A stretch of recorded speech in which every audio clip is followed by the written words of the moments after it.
Hello everyone, welcome my YouTube channel. दोस्तों, इस lecture series में हम डिस्कस कर रहे हैं UP triple S C BPO यानी कि ग्राम पंचायत अधिकारी एग्जाम के लिए 3000 प्लस इंपॉर्टेंट क्वेश्चन की सीरीज को, जिसमें हम पंचायती राज इतिहास के मोस्ट इंपॉर्टेंट क्वेश्चन डिस्कस कर रहे हैं। तो आज हम डिस्कस करने जा रहे हैं इसका प्रैक्टिस सेट नंबर 4। इससे पहले हमने इसके 3 प्रैक्टिस सेट बना दिए हैं। अगर आपने उसे नहीं देखा है तो उसको देख सकते हैं। दोस्तों, अगर आप इसका पीडीएफ लेना चाह रहे हैं तो हमारे एप्लीकेशन को इंस्टॉल कर सकते हैं। वहाँ पर फ्री क्विज और इसका पीडीएफ डाउनलोड कर सकते हैं। चलिए स्टार्ट करते हैं आज का वीडियो। तो हमारा पहला क्वेश्चन दे रखा है, राजीव गांधी की सरकार द्वारा पंचायतों की दिशा सुधार हेतु किस समिति का गठन किया गया था। दोस्तों, राजीव गांधी की सरकार थी तो 1986 की बात है। 1986 में एमएल सिंघवी समिति का गठन किया गया था। कौन सी समिति का गठन किया गया था? एमएल सिंघवी समिति का। तो इस समिति ने पंचायतों के सुधार हेतु बहुत सारे सकारात्मक सुझाव दिए थे और इनका मेन मकसद जो मुख्य कार्य था तो वो था जो स्थानीय स्वशासन है उसे संवैधानिक दर्जा देने की बात कही गई थी। यानी संवैधानिक संवैधानिक दर्जा देने की इन्होंने बात कही थी। किस समिति ने? एमएल सिंघवी समिति ने। तो इस चीज को आप ध्यान रखेंगे। एमएल सबसे पहले संवैधानिक दर्जा देने की बात इसी ने कही थी, इस समिति ने। तो राजीव गांधी की सरकार द्वारा में ये सब हुआ था, 1986 की बात है। तो इस समिति का गठन 1986 में किया गया था। ऑप्शन नंबर हमारा सी करेक्ट हो जाएगा। दोस्तों, आगे बढ़ने से पहले मैं आपको एक चीज बता दूं, 26 नवंबर को सुबह 9 बजे से बीपीओ का यानी ग्राम पंचायत अधिकारी का लाइव टेस्ट होने जा रहा है। जिन लोगों को शामिल होना है जल्द से जल्द उसमें शामिल हो सकते हैं। सुबह 9 बजे स्टार्ट हो जाएगा ये टेस्ट और 9 बजे के बाद आप मान सकते हैं लगभग रात को 9 बजे इसका रिजल्ट आपको अनाउंस कर दिया जाएगा अपने यूट्यूब चैनल पर और टेलीग्राम चैनल पर भी। तो जो लोग टॉप 5 होंगे उनके हम अपने यूट्यूब चैनल पर नाम लेंगे। नाम लेने का मकसद ये है उन लोगों को मोटिवेशन मिलेगा कि किस तरह की अच्छी परफॉर्मेंस कर पा रहे हैं। तो आप लोगों से रिक्वेस्ट है सभी लोग इसमें शामिल हों और अपनी तैयारी को चेक करें किस तरह के परफॉर्म आप कर पाएंगे। अगर आपकी तैयारी नहीं हुई है, जब भी आपको जो पोर्शन आपको आता है वो तो आप एटलीस्ट कर ही पाएंगे। तो इससे आपका आइडिया लग सकेगा कि आप कितना वीक चल रहे हैं, कितना स्ट्रॉन्ग चल रहे हैं, कौन सा पोर्शन हाई है और कौन सा लो है। तो आप जाकर एप्लीकेशन इंस्टॉल करें और उसको टेस्ट को जल्द से जल्द दे दें। चलिए अगला क्वेश्चन देखते हैं। अगला क्वेश्चन दे रखा है, revitalisation of Panchayati Raj institution for democracy and development विषय पर किस समिति का गठन किया गया था। दोस्तों, ये किस समिति का गठन किया गया था? तो आप ध्यान रखेंगे एमएल सिंघवी समिति का ये गठन हुआ था। कब हुआ था? 1986 में। 1986 में किसकी सरकार में? राजीव गांधी की सरकार में। पिछले क्वेश्चन से रिलेटेड है, राजीव गांधी की सरकार में ये सब हुआ था। तो आप इसको ध्यान रखेंगे। ऑप्शन नंबर हमारा इसमें डी करेक्ट हो जाएगा। एमएल सिंघवी समिति ने ही जो पंचायती राज थे, स्थानीय स्वशासन थे, उन्हीं को संवैधानिक दर्जा देने की बात कही थी।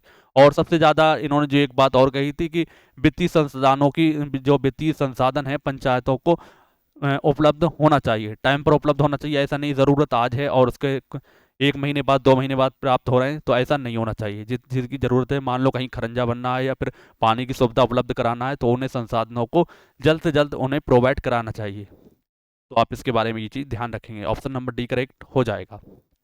अगला क्वेश्चन हमारा, ग्राम सभा का सदस्य माना जाता है। दोस्तों, ग्राम सभा का आपको बता भी चुका हूँ।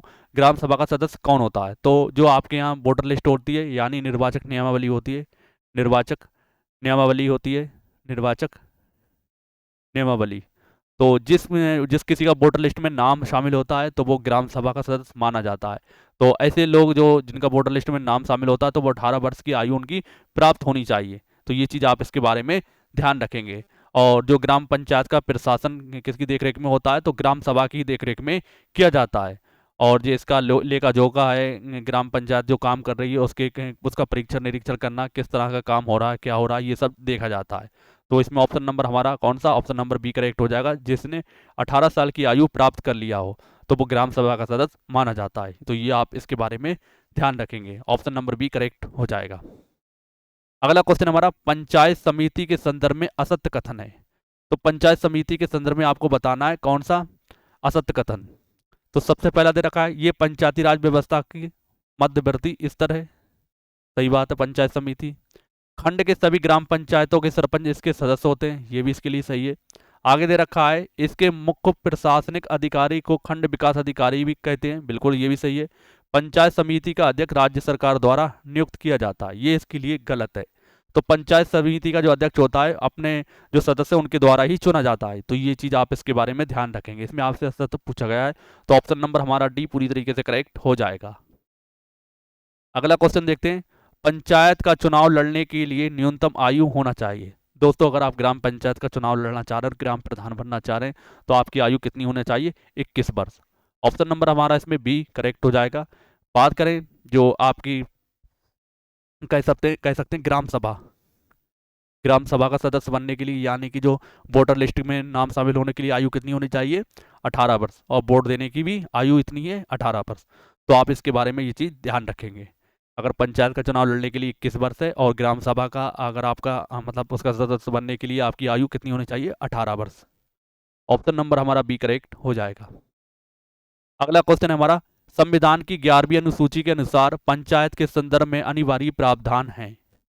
तो इसमें आपको बताना है, तो पंचायत के तीनों स्तरों पर सभी सीटों के लिए प्रत्यक्ष चुनाव होते हैं, बिल्कुल सही बात है। माध्यमिक और जिला स्तर के प्रमुखों के लिए अप्रत्यक्ष चुनाव होते हैं। दोस्तों आपने सुना होगा बीडीसी मेंबर होते हैं और जिला पंचायत सदस्य होते हैं। तो इनका पहले चुनाव होता है और जब इनके अध्यक्ष चुने जाते हैं तो इन्हीं सदस्यों में से इनका चुनाव होता है, यानी अप्रत्यक्ष रूप से इनको चुन लिया जाता है। तो जो जिला पंचायत के सदस्य होते हैं वो जिला पंचायत अध्यक्ष बनाते हैं, ऐसी बीडीसी के जो होते हैं वो भी अपना एक अध्यक्ष चुन लेते हैं। तो ये चीज़ इसके बारे में बिल्कुल सही दे रखी है। आगे दे रखा है पंचायत चुनाव लड़ने के लिए न्यूनतम आयु कितनी होनी चाहिए? 21 वर्ष होनी चाहिए, ये भी इसके बारे में सही है। तो इसमें ऑप्शन नंबर हमारा डी करेक्ट हो जाएगा, उपरोक्त सभी, यानी कि ये तीनों ही हमारे विकल्प सही दे रखे हैं। अगला क्वेश्चन हमारा, पंचायत के संदर्भ में सत्य कथन है। तो प्रत्येक राज्य में पंचायत अपने प्रथम अधिवेशन की तारीख से 5 वर्षों की निश्चित अवधि तक कार्य करेगी, बिल्कुल सही बात है, 5 साल तक का कार्यकाल है। दोस्तों जब शुरू में ये पंचायती राज व्यवस्था लागू की गई थी तो हर राज्य की अलग अलग पंचायत का कार्यकाल हुआ करता था, कहीं पर 5 वर्ष रखा था, कहीं 6 वर्ष दे रखा था। लेकिन जब ये 73वां संविधान लागू हुआ, संशोधन लागू किया गया, तब सब में क्या कर दिया गया? 5 वर्ष का कार्यकाल कर दिया गया। वो बात अलग है, स्तर उसके अलग अलग थे, जैसे कि कहीं पर त्रिस्तरीय हमें पंचायत देखने को मिलती है, कहीं 4 स्तर पर, कभी 2 स्तर पर देखने को मिलती है, लेकिन ये सबका कार्यकाल 5 वर्ष ही कर दिया गया है। तो ये आप इसके बारे में ध्यान रखेंगे। तो आगे अगला पॉइंट है, 5 वर्ष की अवधि समाप्ति से पूर्व नए निर्वाचन करवा लिए जाएंगे, तो बिल्कुल सही बात है ये भी। आगे दे रखा है, विधि द्वारा विहित प्रक्रिया के द्वारा इन्हें 5 वर्ष की अवधि से पूर्व विघटित किया जा सकता है। मान लो कोई प्रधान घोटाला करता है या कुछ और बात हो जाती है या उसकी मृत्यु हो जाती है, तो उसके 6 माह के अंदर वो चुनाव करा लेना चाहिए, यानी 5 वर्ष से पहले अगर विघटित हो रहा है तो 6 माह के अंदर अगर इस तरह की कोई कंडीशन आती है तो 6 माह के अंदर चुनाव हो जाना चाहिए। तो इसे 5 वर्ष से पहले अवधि भी विघटित हो सकती है। तो इसमें ऑप्शन डी हमारा करेक्ट हो जाएगा, यानी कि तीनों ऑप्शन सही दे रखे हैं। अगला क्वेश्चन हमारा, 11वीं अनुसूची के अनुसार पंचायतों को कितने विषय पर कार्य करने के अधिकार प्राप्त हुए हैं? दोस्तों 11वीं अनुसूची में पंचायतों को कितने कार्यों पर अधिकार प्राप्त है? तो आप ध्यान रखेंगे 29 कार्यों पर। ऑप्शन नंबर हमारा इसमें बी करेक्ट हो जाएगा, तो आप इसको ध्यान रखेंगे। इसी तरीके से आप ध्यान रख सकते हैं जो नगर निगम है, नगर निगम कितने कार्य अधिकार करने का प्राप्त है? तो आप ध्यान रखेंगे 18। तो ये भी आप इसके बारे में ध्यान रखें, जो कि 12वीं अनुसूची में दे रखा है। तो इसमें ऑप्शन बी करेक्ट हो जाएगा। अगला क्वेश्चन है हमारा, पंचायती राज संस्थाओं से संबंधित असत्य कथन है। तो इसमें आपको बताना है पंचायती राजों से संबंधित असत्य कथन। आपको ये चीज़ जरूर ध्यान रखना है कि आपसे सत्य पूछा जा रहा है या असत्य पूछा जा रहा है। तो ये केंद्र सूची के अंतर्गत शामिल है, बिल्कुल गलत बात है। इसी में आप बता सकते हैं कि ये वाला ऑप्शन क्या है, गलत है। आपको असत्य बताना है, बाकी सही दे रखें। प्रत्येक 5 वर्ष के 5 वर्ष पर राज्य वित्त आयोग का गठन किया जाएगा, बिल्कुल सही है। कार्यकाल 5 वर्ष का होगा, ये भी सही है इसके बारे में। पिछले वर्ग के आरक्षण को स्वैच्छिक प्रावधान के अंतर्गत रखा गया है, तो ये भी आप इसके बारे में ध्यान रखेंगे। ऑप्शन नंबर हमारा ए पूरी तरीके से करेक्ट हो जाएगा। अगला क्वेश्चन है हमारा, पंचायती राज प्रदान करता है। दोस्तों पंचायती राज क्या प्रदान करता है? तो आप ध्यान रखेंगे स्थानीय स्तर पर लोकतांत्रिक प्रशासन। तो आप ध्यान रखेंगे ऑप्शन नंबर हमारा इसमें बी पूरी तरीके से करेक्ट हो जाएगा। अगला क्वेश्चन हमारा, पी के थुंगन समिति में पंचायती संस्थाओं से संबंधित सुझाव दिए। तो जो पी के थुंगन समिति थी, इसका गठन आप ध्यान रखेंगे, सबसे पहले इसका गठन कब किया गया? तो इसका गठन 1988 में किया गया था। ध्यान रखेंगे पंचायतों के सशक्तिकरण के लिए इन्होंने बहुत सारी बातें कही थी। सबसे पहली एक चीज़ इन्होंने कही कि पंचायतों को संवैधानिक दर्जा दिया जाना चाहिए और उन्हें संघ सूची में शामिल करने की बात कही थी, यानी केंद्र सूची में शामिल करने की बात कही। तो ये आप ध्यान रखेंगे, गठन ध्यान रखेंगे कब हुआ था, 1988 में। और इन्होंने ये दोनों ही ऑप्शन करेक्ट हो जाएंगे। संवैधानिक दर्जा देने की बात कही थी और संघ सूची में शामिल करने की भी बात की थी, तो ऑप्शन सी पूरी तरीके से करेक्ट हो जाएगा। अगला क्वेश्चन है, आपको मिलान करना है। तो अशोक मेहता समिति दे रखी है, एक और समिति दे रखी, एक और आपको वर्ष दे रखे हैं। सबसे पहला दे रखा है अशोक मेहता समिति, तो इसका गठन 1977 में हुआ था, बिल्कुल सही है। आगे दे रखा है GBK राव समिति, तो इसका गठन 1985 में हुआ था, ये तीसरे से मैच हो जाएगा। सादिक अली समिति ये 1964 में बनी थी। ML सिंघवी समिति ये कब बनी थी, 1986 में। तो आप इसी तरीके से ऑप्शन देख सकते हैं। ए का फर्स्ट आपको सब में दिख रहा है। बी का थर्ड इसमें इसमें नहीं है, इसमें नहीं है, यानी कि इसमें से हो सकता है। सी का फोर्थ इसमें दे रखा है, तो इसलिए ऑप्शन नंबर हमारा ए पूरी तरीके से करेक्ट हो जाएगा। अगला क्वेश्चन दे रखा है, निम्नलिखित राज्यों में से किसमें पंचायती राज व्यवस्था नहीं है। दोस्तों पंचायती राज व्यवस्था इनमें से आपको बताना है कौन से राज्यों में नहीं है। तो कौन से राज्य में नहीं है, नागालैंड में। ऑप्शन नंबर हमारा सी करेक्ट हो जाएगा। नागालैंड में पंचायती राज व्यवस्था आपको देखने को नहीं मिलेगी। इसके अलावा दो राज्य और हैं, दोनों भी आप ध्यान रख सकते हैं। एक है मेघालय,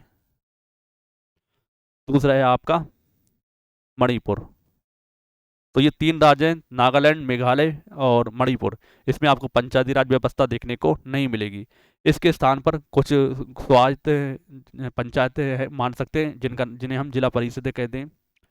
जिला परिषदें जिला परिषदों के नाम से जाना जाता है।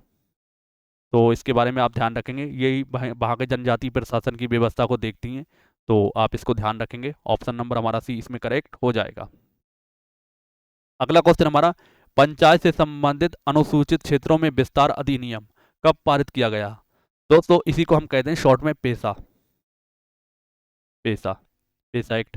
तो आप ध्यान रखेंगे ये पंचायतों से संबंधित था और इसको कब लागू किया गया था, तो आप ध्यान रखेंगे 1996 में। ऑप्शन नंबर हमारा इसमें ए करेक्ट हो जाएगा।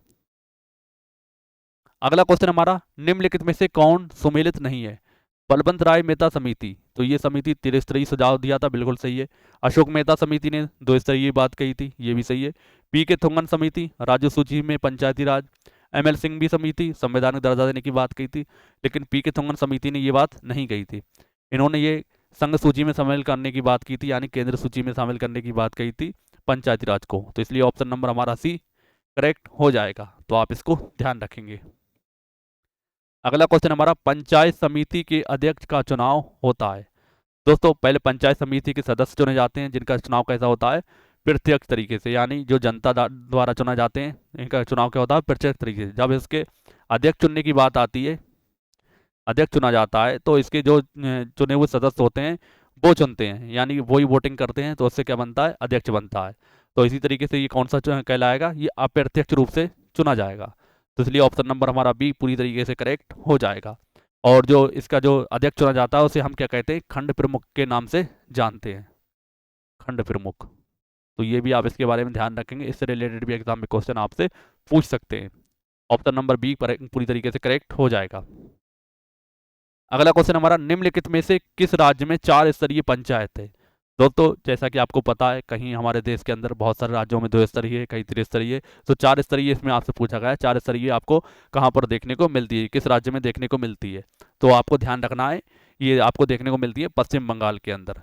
ऑप्शन नंबर हमारा सी करेक्ट हो जाएगा। ये 4 स्तर की अगर हम बात करें तो सबसे पहले ये होती है हमारी ग्राम पंचायत, ग्राम पंचायत होती है। उसके अलावा अचल पंचायत, अचल पंचायत।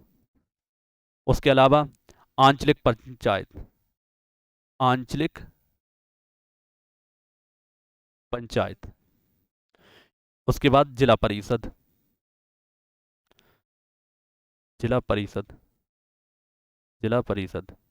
तो ये 4 स्तरीय पंचायत देखने को मिलती है कहाँ पर, पश्चिम बंगाल के अंदर। ऑप्शन नंबर हमारा सी करेक्ट हो जाएगा।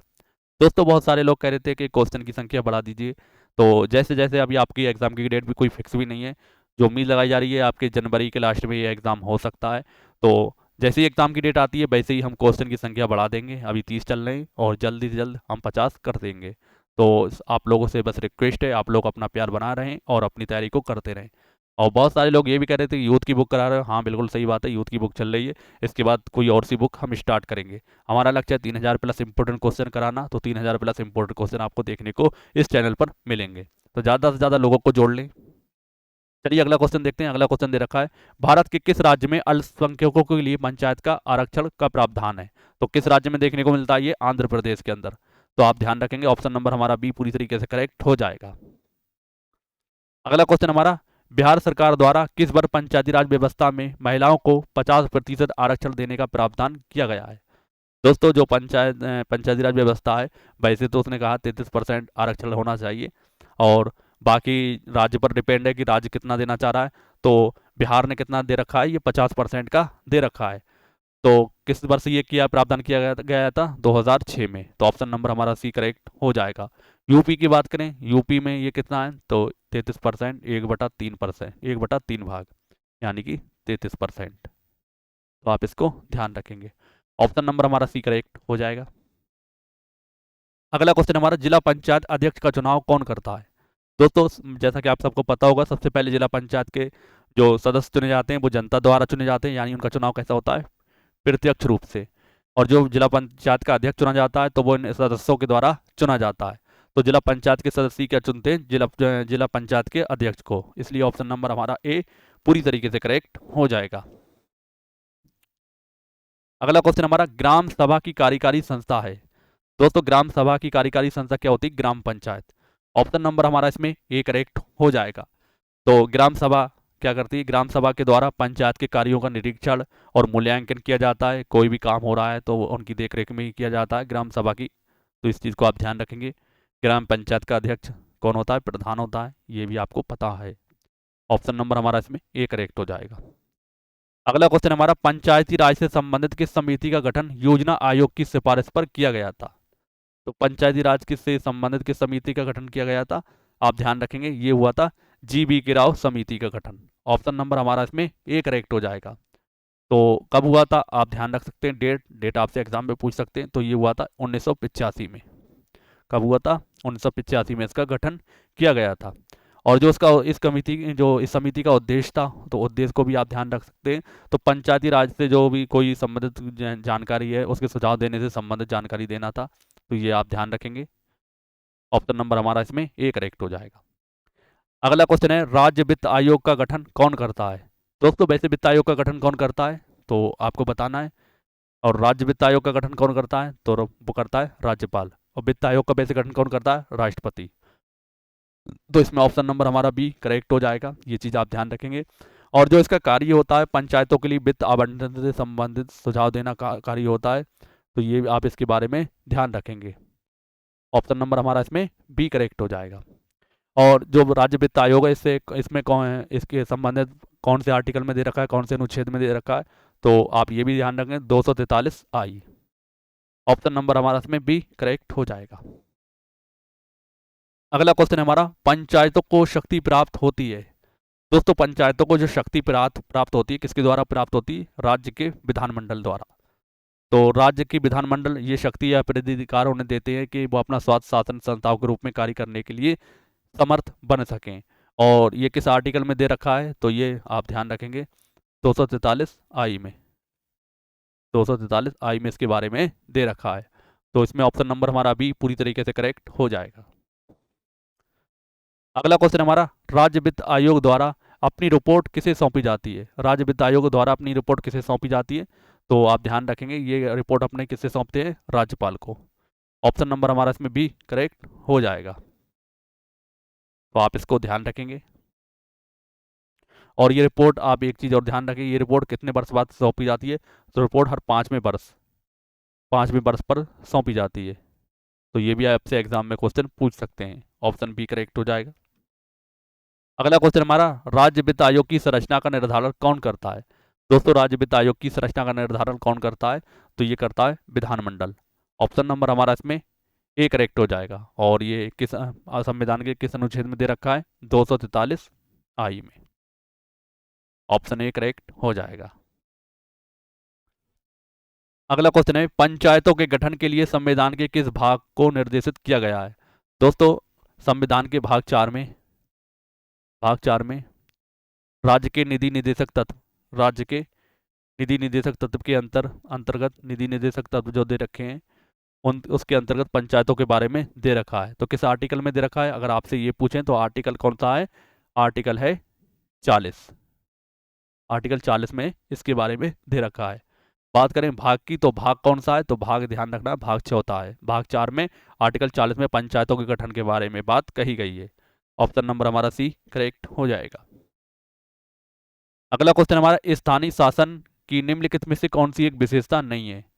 वैधानिक स्थिति, करापोड़ों द्वारा वित्त प्राप्त करने की शक्ति, बिल्कुल सही है। केंद्रीय नियंत्रण, केंद्रीय नियंत्रण नहीं होता, राज्य का नियंत्रण होता है। तो इसमें ऑप्शन नंबर हमारा सी करेक्ट हो जाएगा। ये आपको बताना कौन सी विशेषता नहीं है, तो ये चीज आप इसके बारे में ध्यान रखेंगे।